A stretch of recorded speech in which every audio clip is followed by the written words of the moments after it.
जय शिव गुरु आदिशक्ति मैया भवानी कोट कोट प्रणाम। हरिंदर भैया कोट कोट प्रणाम। नीलम दीदी कोट कोट प्रणाम। सब देव लोग कोट कोट प्रणाम। सब देवी लोग कोट कोट प्रणाम। हे शिव गुरु रवरा भरदानी है, घट घट वासी है, विनाशी है, दीन बंधु है, दीन दयालु है, कृपालु है, अनाथों के नाथ है, कालों के महाकाल है, देवों के महादेव है। गुरु जी दया करे, कृपा करे।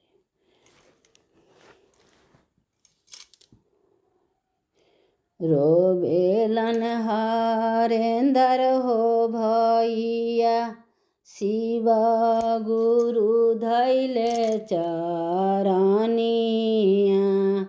रोबेलन हरेंदर हो भैया, शिव गुरु धैले चरनिया।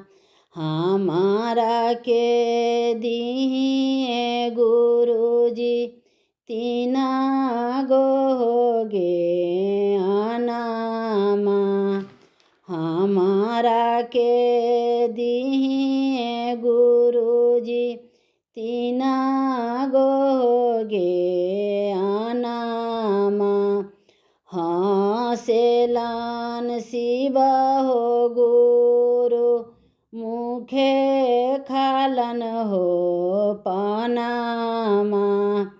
हंसेलन शिव हो गुरु, मुखे खालन हो पनामा। कहाँ माही रखवाए शिष्य, तीना सूत्र गे अनामा। कहाँ माही रखवाए शिष्य, तीना सूत्र गे अनामा। हमारो जे बारे गुरुजी, सोने के हो पिंजरावा। हमारो तबारे गुरुजी, सोने के हो पिंजरावा। ओहे में रखवे गुरुजी, तीना सूत्र गे अनामा। गावे गावे करवे गुरुजी, तीना सूत्र के पालनामा।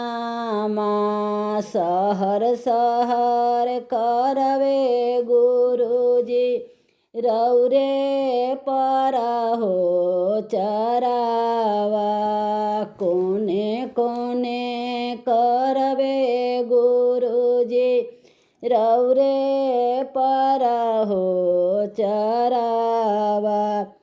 पहिला में दया हो मांगब, दूसरा में हो चराचा। तीसरा में करवे गुरुजी, नमः शिवाय के जपावा।